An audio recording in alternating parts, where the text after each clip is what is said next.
primeiro versículo vai ler. Só tem 4 hoje. Só tem 4. Quando eu pedir, leia, porque se demorar o cachimbo cai, tá? Você é o segundo. São só 4. Para adiantar serviço, vocês vão lendo. Tem Bíblia aí? O seu é o terceiro. E para por aqui. O seu é o 4. Alguém pode levar depois, nós vou pedir o microfone para os irmãos lerem.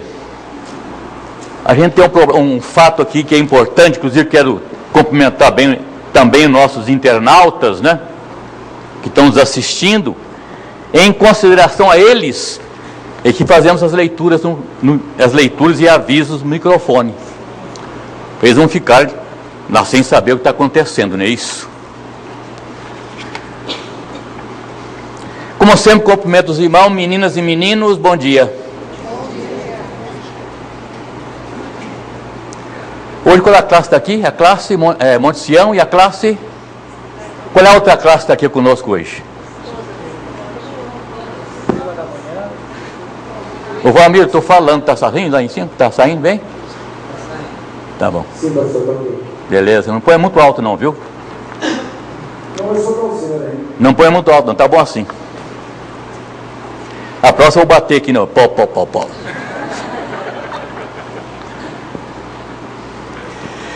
Domingo que vem a alta por conta do irmão presbítero. Qual é o seu nome? Fábio. Hein? Fábio. A dona Gelzinha deixou. Alguém tem notícia da dona Gelzinha? Chegaram lá ou ficaram pelo caminho afora? Ah, chegaram? Está tirando fotos. Eu estou brincando que me avisaram que eles tinham chegado. O Kleber colocou lá, a Benício tomou conhecimento, a Adriana também. Chegaram bem lá. O Elias, que nem a viagem que incomoda ele, ficar lá sem fazer nada, sofre, né? O Kleber deixa um carro na mão dele, mas vou dirigir carro só aqui nos Estados Unidos, não conheço nada aqui, não sei nada, vou me perder por aqui. Fica em casa. Ele diz, o pior não é a viagem, chega lá não tem nada que fazer. O Kleber trabalha, a esposa trabalha, os filhos vão para a escola, né? Mas é assim mesmo. Sem ter a ver com isso, é bobagem. Foi a introdução. Nosso tempo. Não. 2 Pedro 4 não tem? 4? É 1 Pedro, desculpe. Pois segunda aí? É primeiro. Porque é o seu segundo, é o primeiro versículo, né? Não é o segundo que vai ser lido. O que tiver com Mateus 5, 11 e 12, já fica quietinho, bonitinho aí. A autoridade espiritual de Paulo, é a lição de hoje. A autoridade espiritual de Paulo. O que é autoridade? Significa direito ou poder de mandar. E quem é que tem autoridade de mandar? Quem dá exemplo. Uma pessoa que não dá exemplo, vai mandar em quê? Faça o que eu faço, faça o que eu mando, não faça o que eu faço? Isso é terrível, mas existe muito disso, até na igreja. E lá fora no mundo. Nossos políticos são assim, faça o que eu faço. Aliás, o Jesus Cristo encontrou um grupo de pessoas que ele disse o seguinte, olha, siga o que eles estão mandando, mas não faça o que eles façam. Jesus encontrou um grupo de pessoas assim. Quando eu encontrei esse texto, eu achei até graça. Faça o que eles mandam fazer, porque o que estão mandando fazer é certo, mas não imite o que eles estão fazendo. A autoridade espiritual de Paulo. A nossa lição está baseada em 2 Coríntios capítulo 10. Todo o capítulo 10. Nós vamos analisar alguns versículos durante o estudo. Não vamos ler agora para não tomar tempo. Mas eu quero começar a lição fazendo 5 perguntas. Não me precisa responder para mim. 5 perguntas. Responda para você mesmo. 5 perguntas baseadas no conteúdo da lição. Primeira pergunta é o seguinte. A primeira pergunta é a seguinte. Presta atenção, meus irmãos. Você já soube que alguém falou mal de você? Não manifeste, falei. Não manifeste. Que eu também vou falar. Oh! Segundo, como você se sente quando as pessoas dizem mentiras sobre você? Segunda pergunta. Terceira, como você se defende? Quarta. Não, a pergunta é, você se defende? Desculpa, essa é a terceira pergunta. Você se defende? A pergunta 4, como você se defende? E a quinta, como você deveria se fazer, agir? Que a Bíblia te ensina. Pode ser que as 4 maneiras que você agiu aqui estão erradas, né? Às vezes a Bíblia não concorda com você. Vamos ver o que a Bíblia diz sobre isso. O primeiro versículo que você lê, que eu entreguei agora aí, Mateus 5, 11 e 12. Alguém leva o microfone lá, porque vai descansa sua filha, que já está cansada de andar lá. É você que pegou o texto? É você mesmo? Ah, que bom. Presta atenção, Mateus capítulo 5, 11 e 12. Como eu ia agir? Se você sofreu alguma coisa nesse sentido, como você deveria agir? Bem-aventurados serão vocês quando, por minha causa, os insultarem, ou os perseguirem e levantarem todo tipo de calúnia contra vocês. Estão ouvindo? Alegrem-se e regozijem-se, porque grande é a sua recompensa nos céus.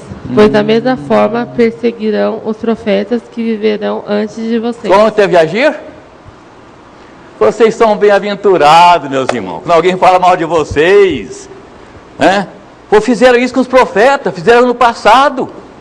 Dê glórias a Deus. Essa é a vontade, né? Mas tem aí o outro texto aí que o presbítero Eldo vai ler, que é 2 Pedro 4, 12 a 16. Presta atenção como Pedro analisa esse fato. Alguém falou mal de você, falou mentira a seu respeito. Como você deve agir? Como deve sentir? Amados, não estranheis o fogo ardente que surge no meio de vós, destinado a provar-vos, como se alguma coisa extraordinária vos estivesse acontecendo. Pelo contrário, alegrai-vos na medida em que sois coparticipantes dos sofrimentos de Cristo, para que também na revelação de sua glória vos alegreis exultando. Se pelo nome de Cristo sois injuriados, bem-aventurados sois, porque sobre vós repousa o Espírito da glória e de Deus. Não sofra, porém, nenhum de vós como assassino, ou ladrão, ou malfeitor, ou como quem se intromete em negócios de outrem. Mas, se sofrer como cristão, não se envergonhe disso. Antes, glorifica a Deus com esse nome. É assim que você deve agir. É assim que eu devo agir. Por isso a pergunta, se você já passou por isso, você reagiu, como foi? Já vi cada briga, cada discussão inepta, mas aí se eu perguntar, você sofreu? Alguém falou mal de você? Você não deve culpa? Se deve culpa, fica envergonhado, porque é uma vergonha. Se alguém chamou você de ladrão e você foi lá, é ladrão mesmo, se achou você mentiroso, você é mentiroso mesmo, se falou que você não é um bom crente, você não é um bom crente mesmo, aí fica vergonhoso para você. Mas você vive uma vida cristã, pia, reta diante de Deus, não tem compromisso nenhum. Alguém mentiu sobre você, falou coisa que não deveria falar. Alguns anos atrás, o tempo áureo da igreja aqui, uma mocidade imensa, que deu um bocado de trabalho para a gente, né? Porque a mocidade era tão grande que ela resolvia os assuntos da igreja. Quisesse eleger um oficial, ela elegia, do jeito dela. E aconteceu isso algumas vezes. Eu soube que um dos rapazes falou mal de mim. De mim, pastor Abel Zé de Paulo. O que eu fiz? Eu não gostei não, né? Claro que ninguém gosta. Mas chamei para uma conversa. Sabe o que ele disse para mim? Pastor, eu estava brincando. Eu estava brincando. Falei, então a única coisa que eu pedi de você, por favor, que você vai na reunião da mocidade e eu vou estar presente. Você vai dizer que estava brincando a respeito do que disse o pastor. Você faz isto? Mas você vai fazer isso. Sim. É a única coisa que eu peço. Você vai na reunião da mocidade que eu quero estar presente. Você vai dizer que eu falei do pastor é bobagem, é mentira, eu estava brincando.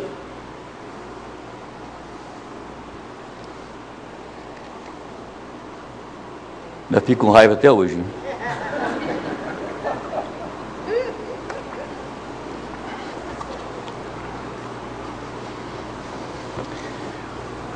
Bem, a lição tem a ver com isso. Vocês querem ver? A autoridade espiritual de Paulo.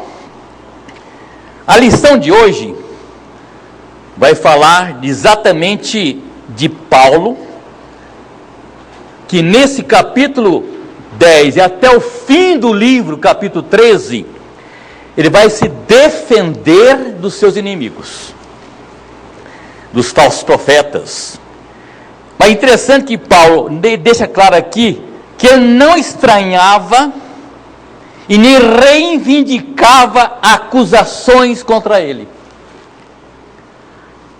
Veja o que diz os 2 primeiros versículos. E eu mesmo, Paulo, vos rogo, a expressão rogo, e por isso eu mando vocês, rogo pela misericórdia, pela mansidão e benignidade de Cristo, em que na verdade, quando presente entre vós, sou humilde, mas quando ausente, ousado para convosco. Sim, eu vos rogo que não tenha de ser ousado quando presente, servindo-me daquela firmeza com que penso devo te tratar alguns que nos julgam como se andássemos em disposições de mundano proceder. Paulo então ele agia assim, ele não estranhava as acusações, nem reivindicava as coisas odiosas contra ele. O ministério de Paulo, ele foi vitorioso no ministério dele, mas não sem muitas lutas. Eu creio que o homem bíblico, um dos mais sofreram na obra evangelística, foi Paulo. Mas estava Deus, daqui a pouco alguém vai ler um texto aí de Atos 9, né, por enquanto, vai dizer que foi previsto, foi determinado por Deus que ele passasse por aquilo. Então vamos ver daqui a pouco as coisas. Interessante, Deus faz umas coisas que só a gente se entender quando é muito perto dele. O ministério de Paulo então foi vitorioso, mas não sem lutas. Porque você lê as cartas de Paulo de um modo geral, por onde Paulo passava havia tumultos, por onde Paulo passava havia revoltas,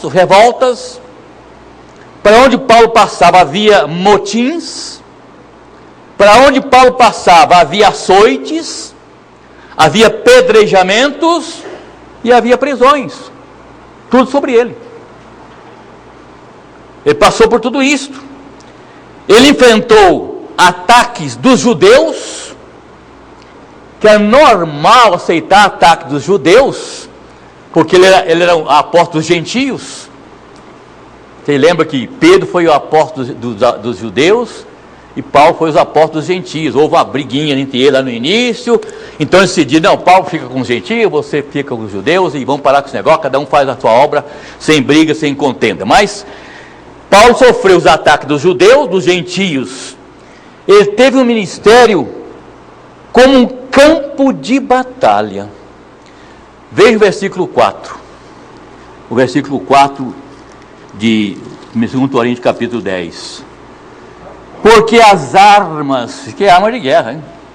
Porque as armas da milícia não são carnais, e sim poderosas em Deus, para destruir fortalezas, anulando nos sofismas e toda altivez que se levante contra o conhecimento de Deus, e levado cativo todo pensamento e obediência a Cristo. Ele está usando aqui linguagem de guerra, porque as armas da nossa milícia são carnais, não são carnais, e sim poderosas em Deus.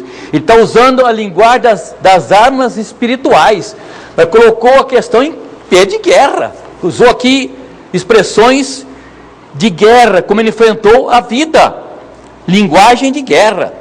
A sua luta não foi só contra os inimigos. Os inimigos eram os falsos apóstolos, os falsos profetas, os próprios crentes, né? Então, lembre que ele sua luta não foi só contra os inimigos externos, mas também com os crentes. Com os crentes. E isso é estranho. Você sofrer com o seu próprio irmão?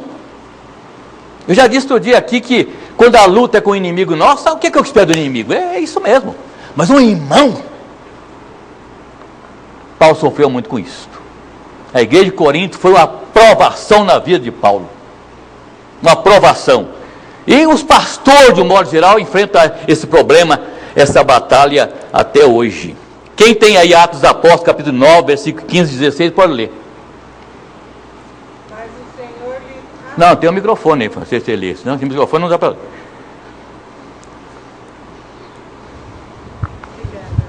Presta atenção nesse versículo.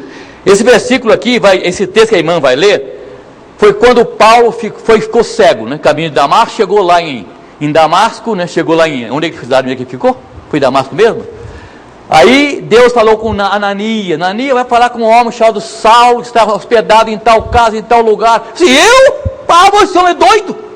Esse homem matou muita gente. Vá, fale com ele, porque ele hoje era um vaso escolhido nas minhas mãos. Pode ler o versículo agora. Mas, o que aconteceu com ele? Está vermelho, pastor, não está ficando verde. Deixa no vermelho? Mas o Senhor lhe... Não, vermelho não funciona, tem que ser no verde. Som. Mas o Senhor lhe disse: vai, porque este é para mim um instrumento escolhido, para levar o meu nome perante os gentios e reis, bem como perante os filhos de Israel. Pois eu lhe mostrarei quanto lhe importa sofrer pelo meu nome. Eu lhe mostrarei. Por isso que Paulo, em algum lugar, algumas cartas, parece que ele estava fazendo um tipo de penitência diante de Deus. Porque ele foi o pior perseguidor da igreja. E agora ele era o maior pregador e fundador de igrejas. Ele perseguiu os crentes e agora era o mais perseguido dos crentes. Então, houve um momento na vida dele que ele disse: eu estou passando por isso porque eu também, o que eu fiz? O que eu fiz com essa igreja antes? Perdeu o crédito, né? Tanto é que Ananias falou assim: Senhor, eu falar com Paulo, eu soube que esse homem é terrível, matou muito. Ele não matava ninguém. Eu já vi pastor dizer isso, ele não matava ninguém. Ele não tinha ordem de matar ninguém. Ele levava para ser morto, presenciava a morte, dava sentença, às vezes o ia dar. Levava maniatado. Você sabe o que é maniatar? Quase morto, mas não podia matar. Se algum daqueles prisioneiros morresse no caminho que Paulo matou, ele seria condenado. Mas ele presenciava a morte, levava a morte, assim a quem matava e coisa tal. Tudo isso ele fazia. De repente ele vira um perseguido. E Deus disse: eu vou mostrar. Olha, Deus me livre, até me arrepia falar isso. Eu vou mostrar para esse Saulo. Deus não falou assim como eu estou falando. Mas eu imagino. Eu vou mostrar a esse Paulo como ele há que pagar por tudo que ele me fez e abrir a igreja. Quando ele perguntou: quem és tu? Quem que ele esperava que falasse? Os cristãos. Nós somos cristãos que você está perseguindo. E qual foi a voz que ele ouviu? De Jesus. O que ele disse? Eu sou Jesus a quem tu persegues. Quem persegue a igreja, persegue. Quando você maltrata um irmão, você maltrata quem? Quando você despreza o irmão, você despreza quem? Quando você fala mal de um irmão, você fala de quem? Cuidado, muito cuidado. Então aqui parece que já estava previsto que ia acontecer isso. E nesse capítulo 10, Paulo faz valer a sua autoridade. É uma coisa interessante. Ele faz valer a sua autoridade espiritual de apóstolo chamado por Deus. E ele mostra que a autoridade espiritual não se impõe, conquista-se com humildade e com benignidade. Nós já lemos 2 primeiros versículos, vocês viram isto. Aqui algumas palavras interessantes nesses 2 primeiros versículos. E expressa aqui exatamente a humildade de atitude que se expressa em paciência, perseverança diante de um tratamento injusto. Paulo então nos ensina o seguinte: uma pessoa mansa, uma pessoa crente não é amarga, uma pessoa crente não pode ser raivosa, uma pessoa crente não procura vingança quando ofendida, E Paulo começa a parte mais pesada dessa segunda carta aos Coríntios. Eu já disse que essa carta aos Coríntios é dividida em duas partes, né?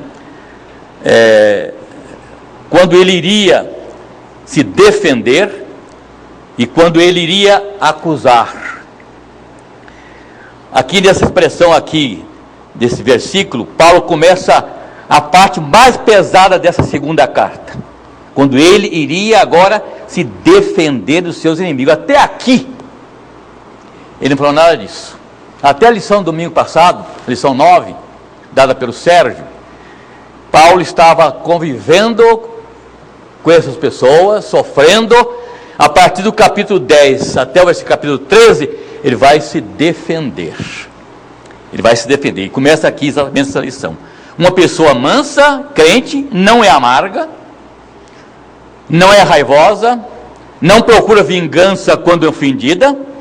E Paulo começa exatamente nesta parte mais pesada da segunda carta, quando ele iria agora se defender com as palavras amáveis e cheia de ternura. Veja o versículo 2 de novo. Sim, eu vos rogo que não tenha de ser acusado contra presente, servindo-me daquela firmeza com que penso devo tratar alguns dos que julgam-me, como se andássemos em disposição de mundano proceder. Versículo 1 diz: e eu mesmo, Paulo, vos rogo pela mansidão, benignidade de Cristo, em que na verdade, quando presente entre vós, sou humilde, mas quando ausente, ousado para convosco. Paulo aqui começa exatamente essa parte. Ele vai agora defender, acusar até os seus inimigos. Ele começa aqui com palavras amáveis, cheia de ternura. Olha a expressão, eu vos rogo. Paulo tinha autoridade suficiente de mandar, para dar ordens à igreja, mas ele pede, rogo. Essa palavra em grego é a palavra parakaléu. Essa palavra rogo é a palavra parakaléu, e traz o sentido da ideia de solicitar, pedir com humildade. Ele roga e pede com mansidão. É outra palavra que está aqui no primeiro versículo. Ele roga com ele roga, não pede, não exige, não ordena. Com mansidão. É a palavra grega aplautis, que significa poderes sobre controle. A palavra mansidão significa poder sobre controle. E às vezes é isso que acontece nas pessoas. Poder sem controle. Então extrapola o sentimento e os ensinos cristãos para a vida do crente. Então a palavra plautis, que significa poder sobre controle, atitude humilde,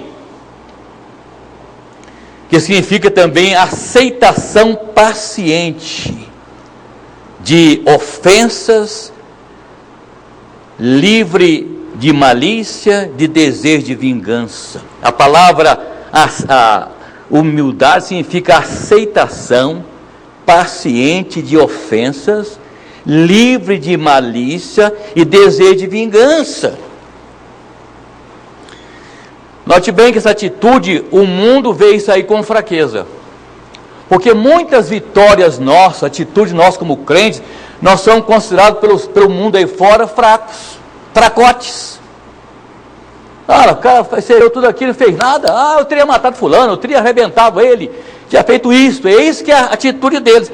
Mas note bem que a palavra diz aceitação paciente de ofensas, livre de malícia, desejo de vingança. Não significa, note bem, não significa fraqueza, nem complacência com o erro. Jesus foi manso, né? Aprendei de mim, que sou manso e humilde de coração. Mas em muitas histórias, no momento da vida de Jesus, ele foi enérgico. Lembra quando ele chegou no templo? Que horror! O templo virou casa de comércio. Vendia passarinho, vendia galinha, vendia tudo, coisa absurda. Estava lá um lugar, vendia tudo. Por que eles faziam isso? Porque havia o sacrifício. E o sacrifício, aqueles animais eram vendidos para o sacrifício. Parece que estava errado? Não, a pessoa tinha que trazer de casa isso. Mas o que acontece? Vai hoje na Aparecida do Norte, por exemplo, você que foi lá, não sei se alguém vai lá amanhã, comemoração do dia da criança, né? Olha como o comércio explora gente de Deus. Mas os romeiros já vão para esperando e comprar aquilo lá. E as lojas superlotam daquilo. É acontecido no templo. Eles não tinham que oferecer casal de rola, eles não tinham que oferecer carneiro, eles não tinham que oferecer bezerro, tinha tudo para comprar dentro do templo. Casa aqui é casa de oração ou casa de comércio? Jesus chega, procurou alguma coisa, encontrou o quê? Um zorrague, sabe o que é zorrague? É uma corda dobrada em várias vezes, expulsou as pessoas. E alguém disse, não bateu em ninguém? Eu duvido que não bateu. Porque se o cara enfrentou, levou tabada. Eu não estou defendendo Jesus, nem quer que o pastor falou isso, que Jesus andava batendo do outro lado, não, pelo amor de Deus. Mas eu imagino, ele pegou a zorrague para quê? Talvez batia nas mesas, jogava no chão. Olha o espetáculo que Jesus causou. Que escândalo!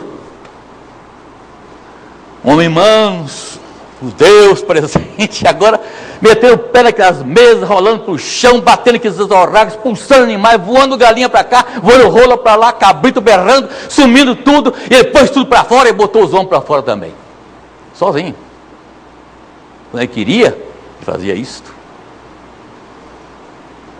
De escândalo. Ser benigno, ser amoroso, ser um cristão verdadeiro, não exime-nos de nós sermos contra o erro. É isso que muitas igrejas estão tolerando. Para que não? Deixa como está. O irmão está em pecado, deixa como está, participa da igreja do mesmo jeito. Para não ofender. Quem somos nós para julgar? Eu ouvi muitas vezes no meu ministério ativo essa questão. Eu acho errado conselho disciplinar pessoas. Para que isso? Que autoridade tem os presbíteros fazer isso? Eu espero que eles tenham autoridade para fazer isso. Eu sempre dizia aos meus presbíteros, o dia que vocês perderem a autoridade, perdem a missão. Porque tem que ter autoridade. Por isso que eu disse que Paulo dizia, ele dava autoridade, tinha autoridade de fazer as coisas, para fazer aquilo. E para ter autoridade é preciso ter vida. Eu só posso ter autoridade, mandar, se eu vivo o que eu estou mandando fazer. Senão, eu sou hipócrita, mentiroso.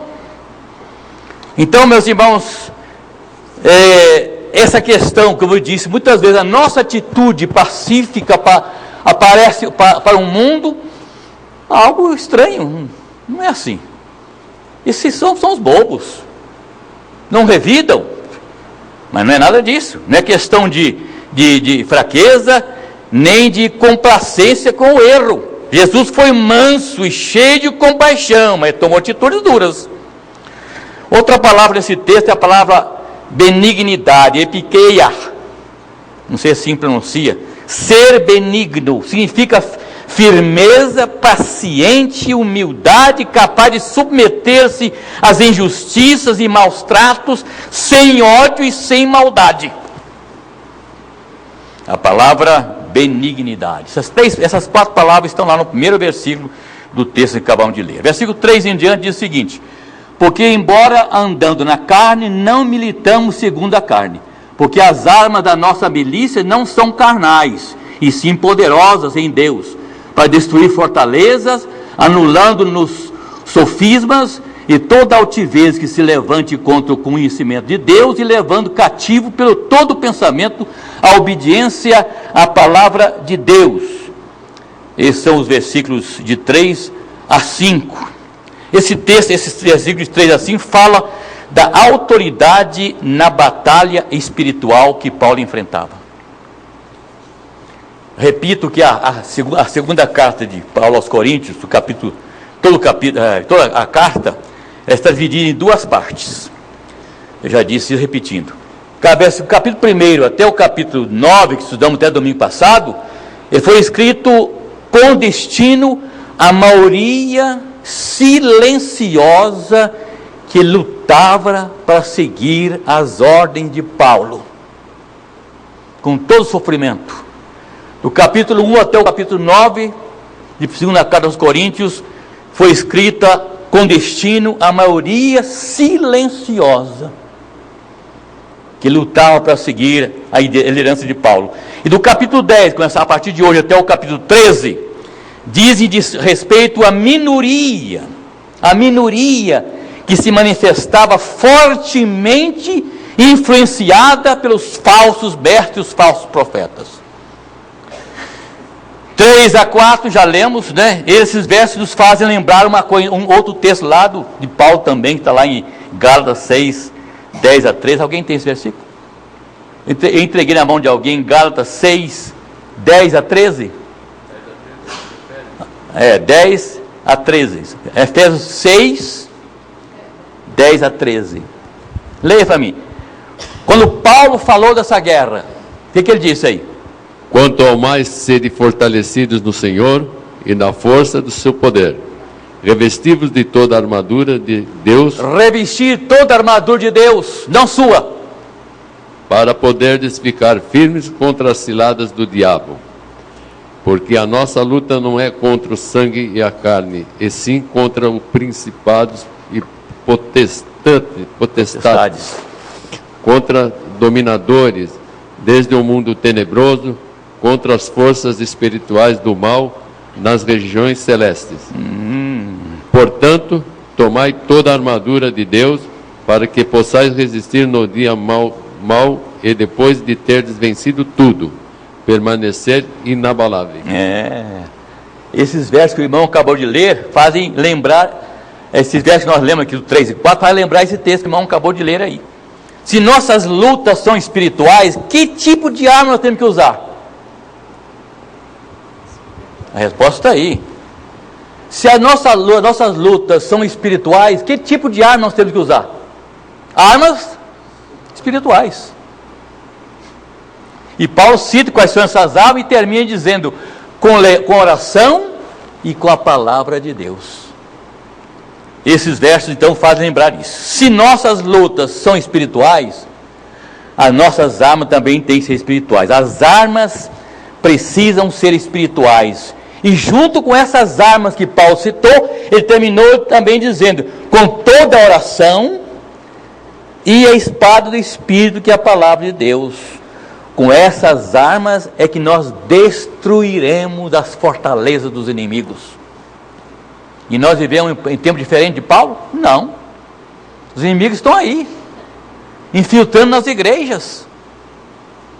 Pessoas que tornam-se membros da igreja, mas que trazem para dentro da igreja costumes que não são os nossos. Por isso que Paulo enfrentou crentes e descrentes, pessoas fora da igreja. O que você pode esperar de uma pessoa que é inimiga da igreja? Que vai criticar, vai criar problema. Mas o que você pode esperar de um irmão que entra aqui e torna-se membro da igreja? É que ele seja nosso irmão, que tenha o mesmo pensamento. Mas o não é assim. É o que está acontecendo agora com essas fugas de pessoas dos países aí, indo para outros países. Eu fiquei muito triste saber que entre essas pessoas estão entrando terroristas. Que o objetivo desses terroristas é invadir o mundo, chegar no Brasil, chegar no mundo inteiro e formar um grupo terrorista no mundo inteiro. E o objetivo deles é matar aqueles que não creem no que eles creem. Por isso, nas minhas orações, as orações que eu faço no outro dia, eu oro pelos nossos irmãos que eu nem conheço da igreja perseguida. São mortos, as famílias são mortas. Nós vimos aqui o depoimento do Jean Carlos, coisas tremendas. Inimigo que entrar dentro da igreja e foi matando cada homem dentro da igreja. E qual a defesa deles? Não creem em nosso Deus. Qual o Deus que eles seguem? Eles falam que é Alá. Sabe quem é lá? É o nosso Deus. Mas o Deus deles é o diabo. É aquilo que Jesus disse. Vocês dizem que vocês são filhos de Abraão, vocês são filhos do diabo e fazem a vontade dele.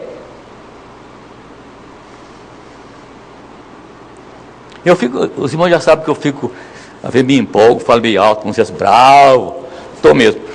Então, o diabo, meus irmãos, note bem, a expressão aqui, espada do Espírito, que é a palavra de Deus, com essas armas destruiremos as fortalezas. Lógico, o versículo novo aqui, para destruir fortalezas, anulando nos sofismas. Note bem que a palavra aqui, prisões, fortaleza significa prisões, destruindo prisões. Sofismas significa mentiras de Satanás que se apresenta como verdade. Aqueles falsos profetas apresentavam a palavra, mentiras de Satanás, como se fossem verdade. É o que acontece hoje. Principalmente nossos pregadores televisivos, gente, cada absurdo que sai ali. Eu gosto de assistir o Silas Malafaia. Precisava nascer no Brasil mais alguns 1000 homens com a coragem que ele tem de falar. É claro que quando eu ouço o sermão dele, eu vou separando algumas heresias, né? Um dia dele ele diz que o Novo Testamento não tem nada com o Novo. Jesus aboliu o Velho Testamento. Isso é uma loucura que não cabe na cabeça de nenhum louco, mas ele falou isso. Então eu pensei assim, pega a sua Bíblia, racha no meio, ou compra só o Novo Testamento e joga o Velho fora. Você não entenderia Novo Testamento versus Velho, né? Mas tudo bem. Eu não estou falando mal dele não, que ele fala 90% das coisas que ele fala é maravilhosa, né? É um despertamento. Ele enfrenta a justiça, ele enfrenta os governos, ele enfrenta os políticos. Sabe por que ele faz isso? E não foi preso até hoje? Porque ele está dentro da lei. Ele cita a lei. Quem é louco lá para trabalhar contra ele se ele está dentro da lei brasileira? Tudo. Como é que só ele que conhece, né? Ele tem uma pleia de advogados, de juízes à disposição dele. Aquilo que ele sabe, nem é sempre dele. Ele ouviu, falou, procurou alguém. Ele já saiu de muitas coisas aí. Saiu, porque defenderam ele. A começar, ele cita a primeira coisa é a lei. Nesse homem, já tem 1000 no Brasil. Quem sabe o mundo voltaria, o Brasil seria como a Coreia do Sul. Reconhecer os cristãos como pessoas que podem ajudar esse país. Não esses políticos sem vergonha, ordinários, que entram lá como crente e amanhã depois são ladrões. É uma coisa contagiosa, infelizmente. Estou ficando bravo de novo. Meus irmãos, o diabo cega o entendimento dos incrédulos. Ele distorce a verdade. Ele semeia o erro e espalha a mentira. E as armas espirituais que devemos usar acabam com o orgulho com o orgulho do inimigo. Versículo 5, já lemos repetindo isso aqui. Toda altivez que se levante contra o conhecimento de Deus, e levando cativo todo pensamento à obediência a Cristo.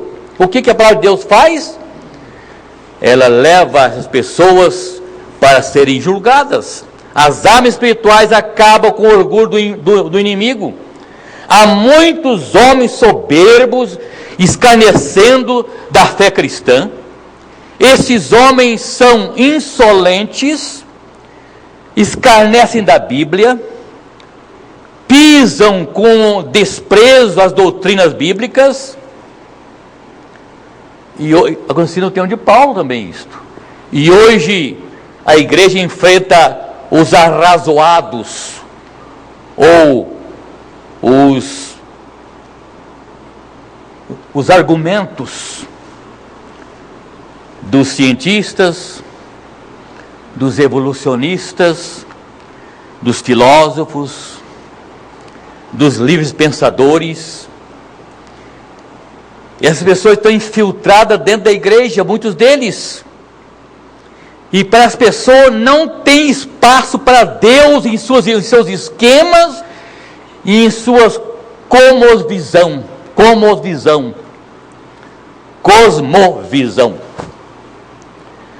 Mas quando a igreja usa a verdade de Deus, a palavra de Deus, essa altivez arrogante cai por terra. Por isso, meus irmãos, nós como crentes temos que estar atualizados com as coisas de Deus. Crente que não lê a Bíblia, a primeira tentação que ele sofrer, ele vai ceder. Crente que não lê a Bíblia não vai permanecer nesses fins dos tempos que nós vivemos. O crente que não ora muito, tinha um daqueles homens passados, que eu esqueci o nome dele agora, alguém se lembrar, me fala, ele é chamado de joelho de camelo. Você já viu que o joelho do camelo é todo machucado? De tanto estar ajoelhado em oração. Olhe para você mesmo, para a sua família, pela igreja, pelos seus pastores, pelos seus guias. Ore pela Dilma, mas não peça que Deus a mate. Ore pela Dilma. Eu estou pedindo o seguinte: Senhor, mude o pensamento, mude as pessoas que dirigem o país, ou mude os seus pensamentos. Deus pode fazer isso ou não pode fazer? Ele tem feito em outros países. De repente a Dilma começa a mudar. Gente, eu estou tudo errado que eu estou fazendo no Brasil. Vou mudar isso aqui. E está sentindo, parece que está sentindo um pouco nisso a coisa já, viu? Ela não tem poder para isso. Hã? Ela não tem poder para isso. Ela é o rótulo apenas. Quem comanda é o Lula.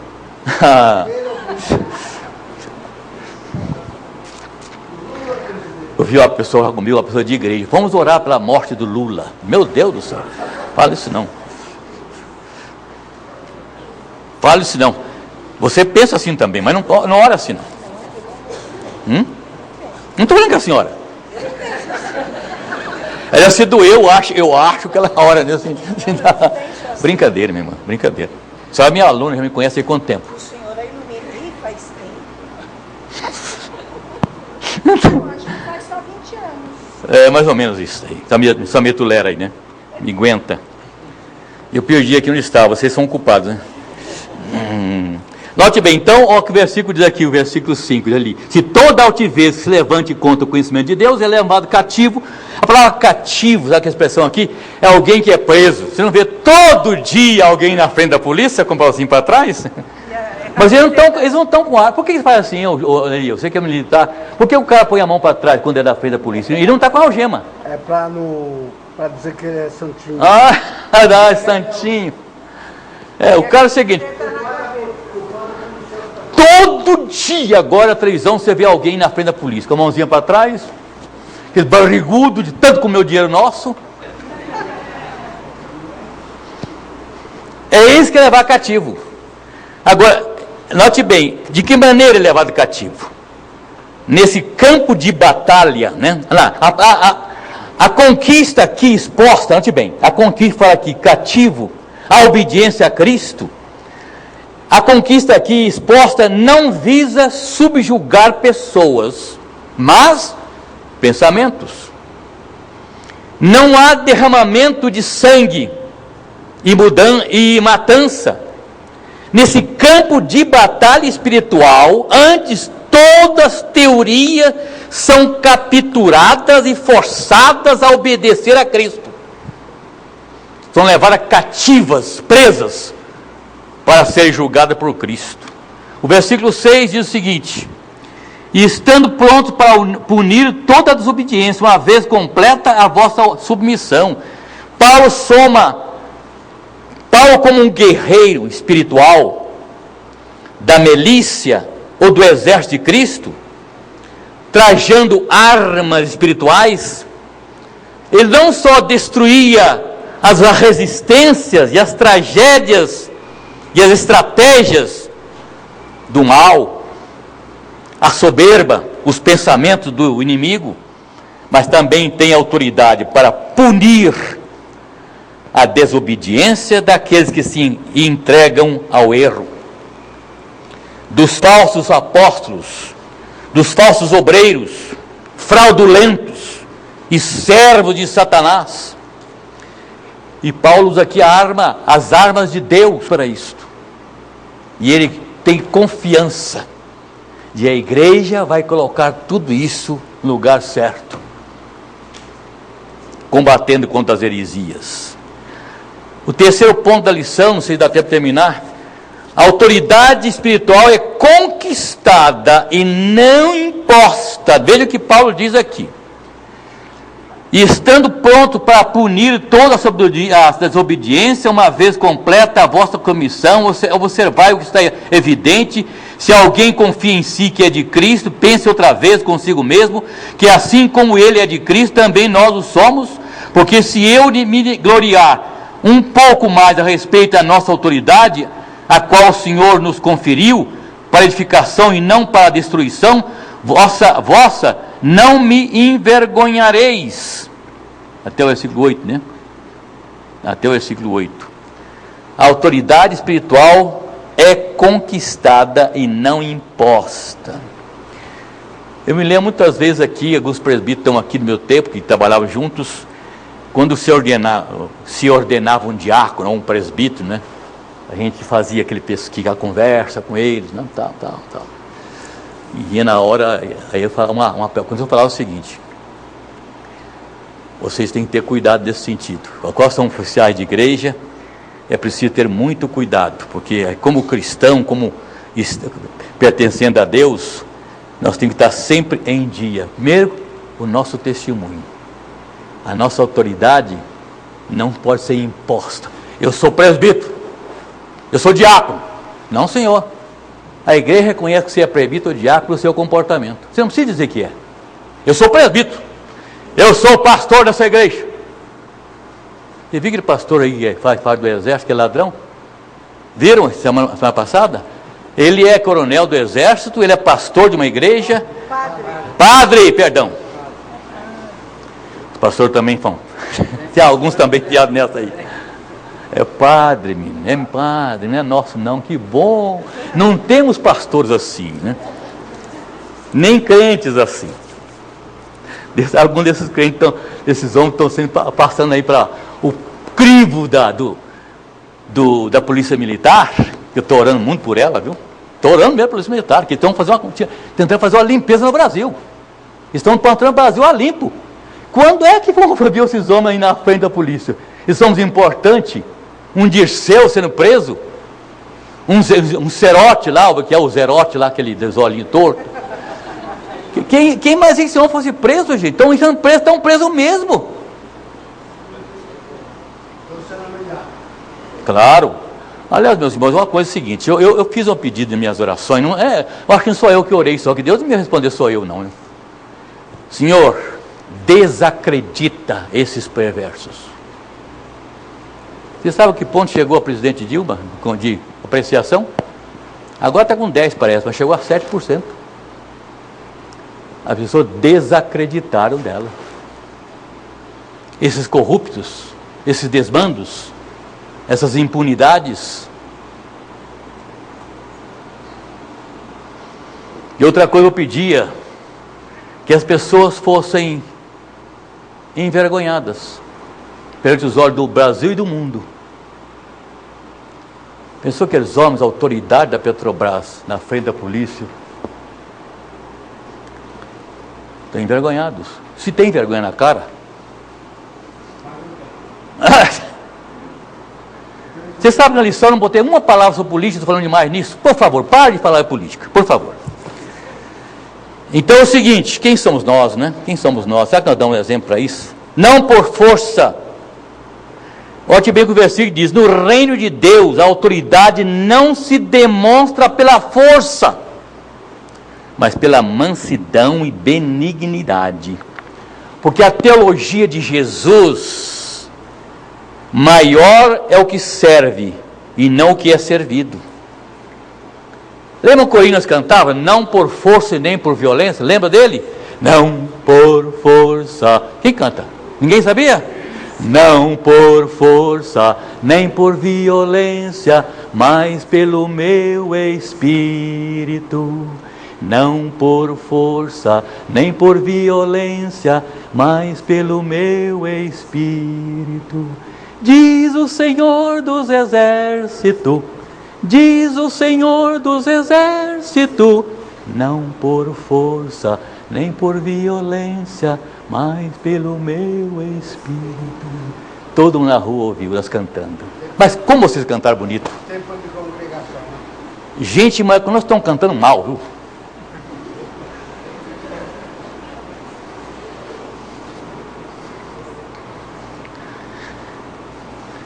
Bom, esse corinho fala disso aí.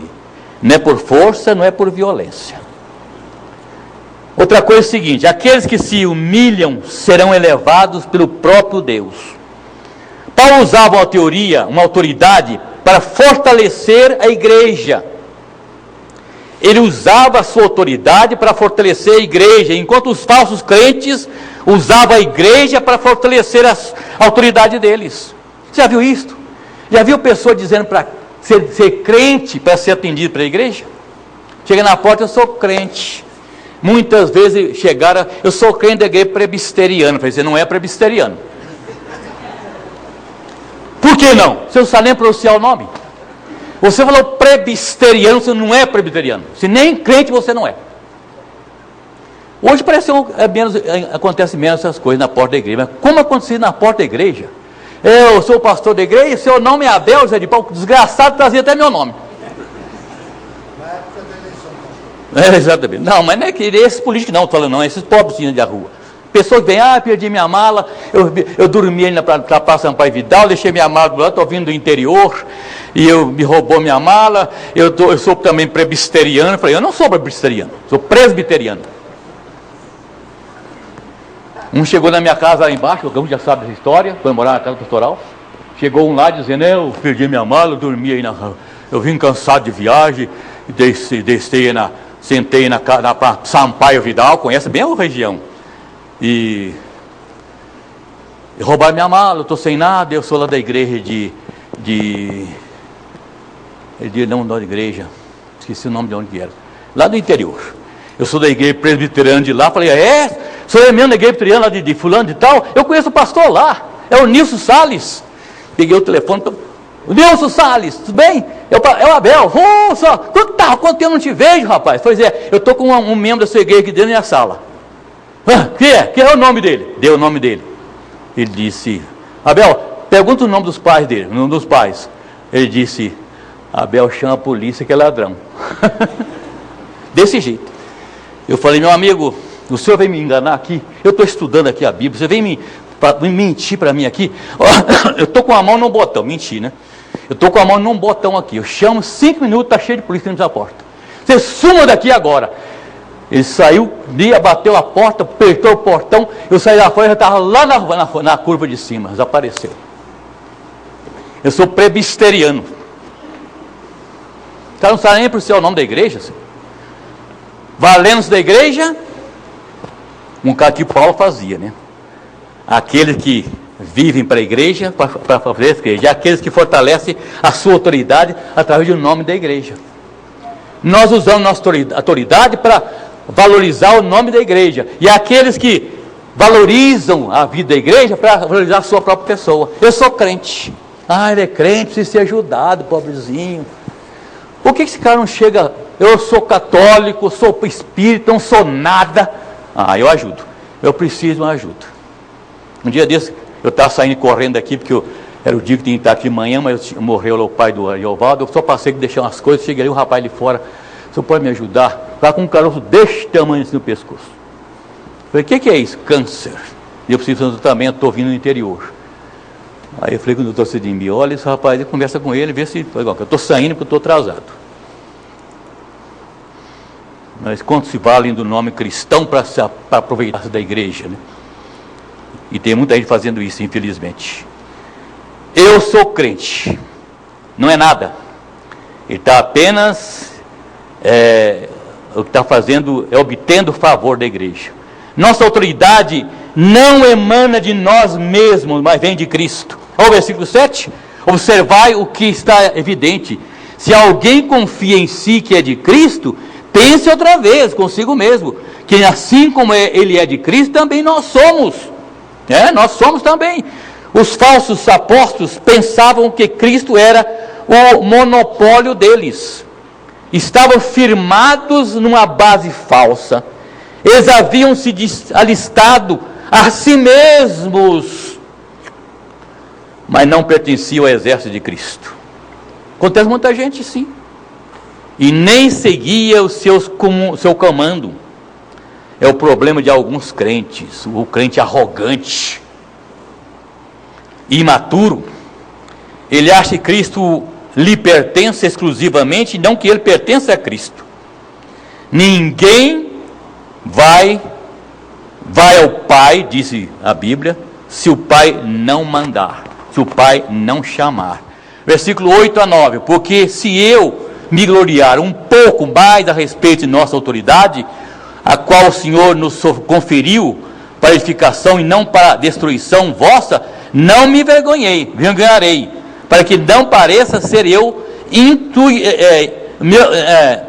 para que não pareça ser meu intuito intimidar-vos por meio de cartas. Aqui é interessante. Jesus nos concedeu poder, dons, nunca para o nosso uso pessoal, mas sempre para o progresso da igreja. Calvino disse que as pessoas que se autorrecomendam estão famintas de por louvor ou por aplauso, e mostram ser o que não são.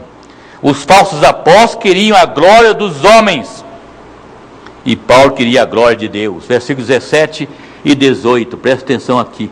Aquele, porém, que se glorie-se no Senhor, porque não é aprovado quem a si mesmo se louva, e sim aquele a quem o Senhor louva.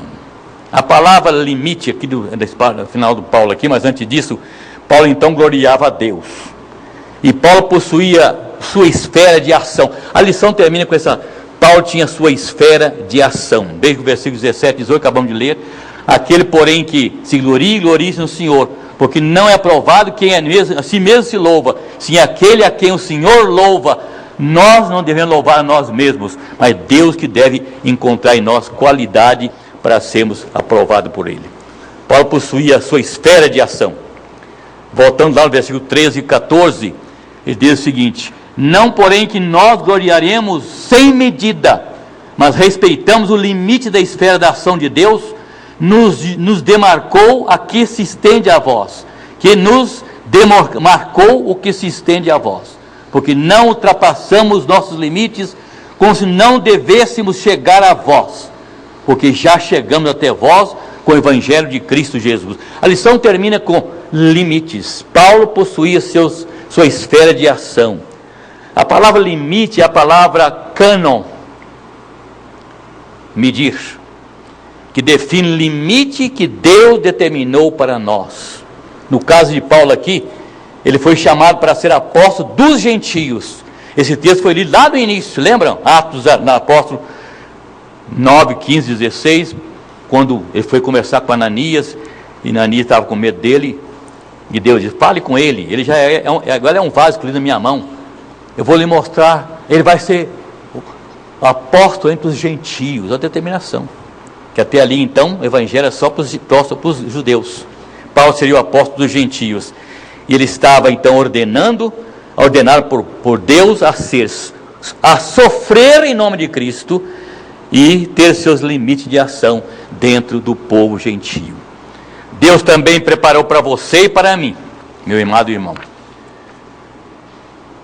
um limite, uma tarefa. Aqueles sofrimentos que você tem que passar, ninguém vai passar por você, ninguém. O que é seu, o bocado seu é seu. Se você não está passando hoje por um problema, saiu dele ontem, ou antes de ontem, um dia desse, está próximo a entrar no outro. Porque cada um de nós, ou estão vivendo um problema agora, ou acabamos de passar por um, e vamos entrar no outro. A vida é assim. É assim que Deus trabalha conosco. Ele nos determina um limite, nossa ação na igreja, no trabalho. Imagina uma igreja, eu tive uma igreja lá em Minas, que o maior problema do conselho é tratar todo mês um problema entre um presbítero e um diácono. Como esses homens brigavam por posição na igreja. Quando o presbítero fazia alguma coisa que era da função de diácono, o diácono arrepiava. Quando o diácono fazia uma coisa que era da função do presbítero, como se... Mas nesse sentido tem que realmente ter ordem. A ordem é muito importante dentro da igreja, na questão disso. Por isso a igreja presbiteriana é uma igreja ordeira. Não é uma pessoa só que governa, não é a assembleia que governa, há momento que a assembleia governa. Há um conselho. Presbíteros eleitos por vocês, os membros da igreja, para representá-los na direção da igreja.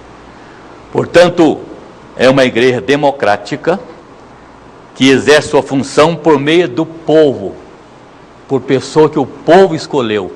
Portanto, um presbítero é representante seu. Um diácono dentro da igreja é representante do conselho. Coisa importante. Deus nos chama para trabalhar. Eu lembro um corinho, o primeiro corinho que eu ensinei aqui em 1966. O primeiro corinho que eu ensinei essa igreja foi esse. Deus a todos chama para trabalhar. Eis que o tempo é curto para semear. Pregue a Cristo com amor e fale dele sem temor. Quem irá aos campos anunciar? Lembra, Hamilton? O primeiro corinho que eu ensinei nessa igreja. Deus a todos chama para trabalhar. Eis que o tempo é curto para semear. Pregue a Cristo com amor.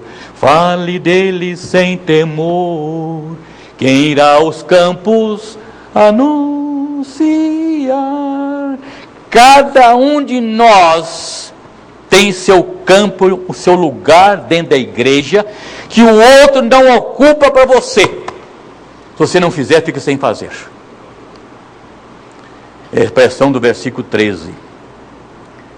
Nós, porém, não nos gloriamos sem medida, mas respeitamos o limite da esfera da ação de Deus, nos demarcou e que se estende a todos vós. Cada um tem algo a fazer. Cada um tem seu campo, seu lugar de ação no mundo e na igreja, que Deus espera que você seja fiel. Amém. Amém é uma afirmação ou uma pergunta? Por que as pessoas falam amém? Amém? Eu acho que a maioria das pessoas faz isso que é aplauso. Eu fui bem? Eu fui bem? Fui? Não, amém é uma afirmação. Amém. Não é amém? Não é pergunta. Não é uma pergunta. Não, eu falei afirmação.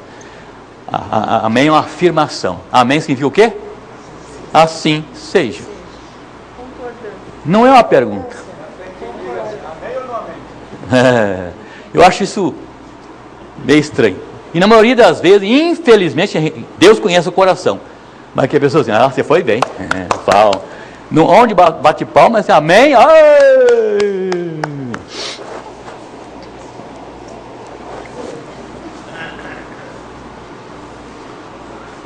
Vamos fazer a ação para terminar? A palma é para Deus.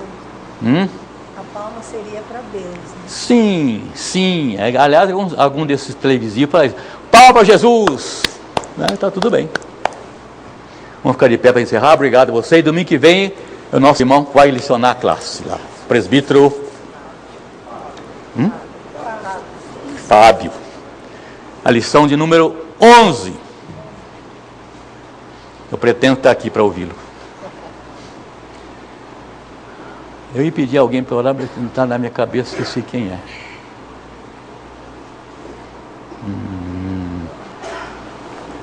Vou pedir a primeira dama da igreja que ore. Sabe quem é ela, né? É a rainha. Márcia, ora por nós. Senhor, nós te damos graças por nossa vida. Te damos graças, ó Pai, pelo dia, porque o Senhor tem cuidado de nós. Te damos graças, ó Pai, pela liberdade que nós temos de prestar culto a Ti, de ter escola dominical, de aprender a respeito das Tuas coisas. E te pedimos, ó Pai, que guarde em nossos corações tudo aquilo que nós ouvimos nesta manhã. Te agradecemos, ó Pai, pela vida do reverendo Abel, que o Senhor continue dando a ele, ó Pai, conhecimento, saúde, ó Pai, autoridade para estar à frente desta sala. Obrigado, ó Pai, por todos nós que estivemos aqui nesta manhã. Te agradecemos também pelo trabalho que está sendo realizado no Parque das Flores, que o Senhor também esteja com todos aqueles que se dispuseram a estar naquele lugar. Obrigado, Pai, por nossas crianças, nós te pedimos a bênção sobre a vida delas também, que o Senhor, ó Pai, cuide de seus lares e que elas cresçam, ó Pai, conhecendo a Ti. Em nome de Jesus, nós te pedimos e agradecemos. Amém.